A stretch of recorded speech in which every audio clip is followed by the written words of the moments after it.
I think another sort of seeming consequence of the recent volatility is a strengthening of ASEAN+3 relations.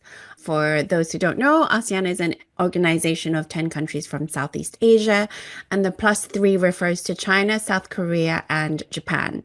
These three countries have had historically deep political divisions.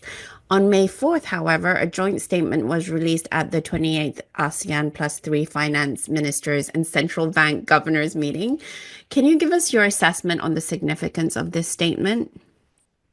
Oh yeah, it's very significant because even, just to continue what we talk about, the US has always tried to drive a wedge, so discord in the region, because they try to leverage their relations with Japan, South Korea, especially their security allies. But the East Asia region, including China, Japan, South Korea, and ASEAN, I mean, it has been the most dynamic economic region in the world.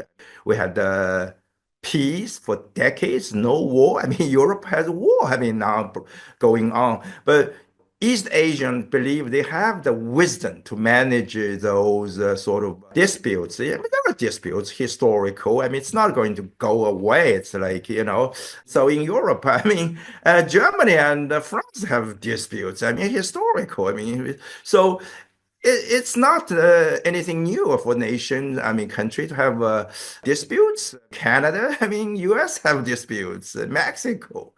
But anyway, going back, I think the region's economy is quite integrated. I mean, for decades, actually. That's why when the first Trump administration waged this trade war against China, it's literally being described as seen as a trade war against East Asia because the supply chain is, not in China. It's partly in China, partly in Malaysia, in Thailand, Vietnam, Japan, South Korea. You punish one, you punish all. So that's actually also true today. I mean, China's largest trade partner is ASEAN, not EU, not US. And Japan and also South Korea are also, China is their top trade partner, not the United States. Literally for every ASEAN 10 members, that's the case, So we are fully integrated. I mean, and the proximity of this country serves each other very well to have macroeconomic financial stability. That's why they have this financial central bank governors meeting in Milan. And so I think it's very significant because it happens at a time I mentioned previously, Trump abandoned this multilateralism, launched unilateralism, protectionism, which I would say East Asia country all oppose. Even many countries probably wouldn't want to say publicly because they care a lot about offending, not to offend the Trump administration publicly. And deep in their heart, I mean, even you read the news, Japan refused to accede to the U.S. demand to cut the supply chain from China as a part of the condition for trade talks with the U.S. because Japan would be suicidal. I mentioned the German companies in China, and the second largest could be, or third largest could be Japanese company. I mean, it's everywhere. The Japanese community is huge.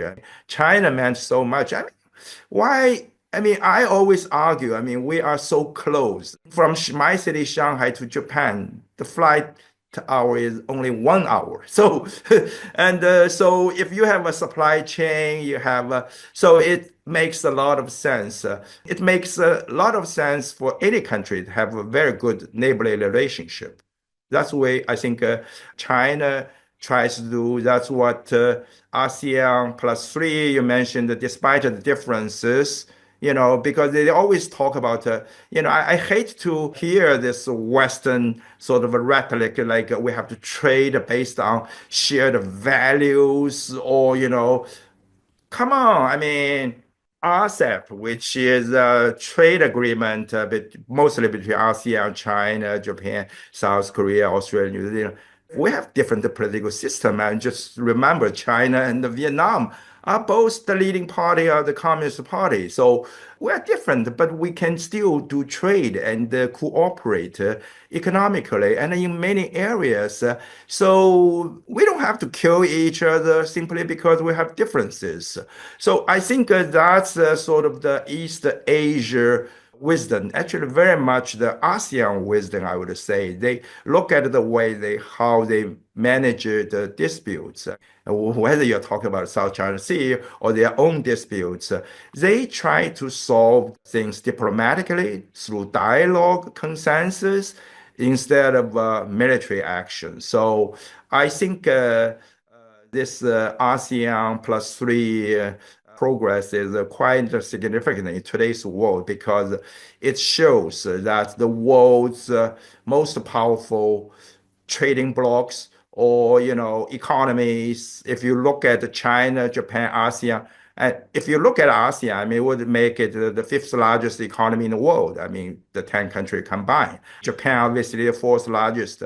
South Korea, I think, is the 14th largest. So we are all top economies. It means a lot for the world and also show the rest of the world that what they should do. I mean, this difficult, challenging time.